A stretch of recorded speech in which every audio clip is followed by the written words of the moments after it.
खाजगीकरण झाल्यानंतर जे गोरगरीब ह्या ठिकाणी शिकत आहेत त्यांना प्रचंड फी जी खाजगी संस्थेमध्ये 10-10 कोटी रुपये फी भरली जाते ती फी मिळणार नाही, देता येणार नाही. सामान्य जनतेला पोलीस साहेब तुमच्याही मुलाला जर डॉक्टर व्हायचं झालं तर तुम्हालाही ते ऐपत निर्माण होणार नाही की जे आता ह्या ठिकाणी गव्हर्नमेंट कॉलेजमध्ये ते प्राप्त होते.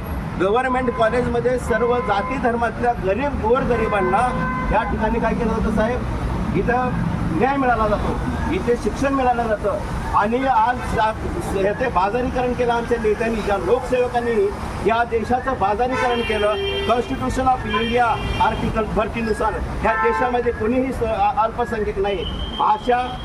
भाषा आणि त्याचबरोबर धर्म यानुसार कुणीही नाही, अल्पसंख्याक नाही. या देशामध्ये फक्त अल्पसंख्याक म्हणजे शासन आहे. आणि म्हणून सगळ्या प्रायव्हेट जे स्कूल आहेत ह्या प्रायव्हेट स्कूल ह्यांना कुठलाही संविधानिक अधिकार नाही ते चालवण्याच्या.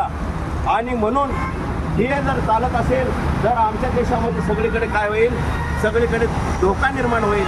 लोक काय करतील, भीक मागायला सुरुवात होतील. श्रीमंत केले, मोठे केले आमच्या शासनाने.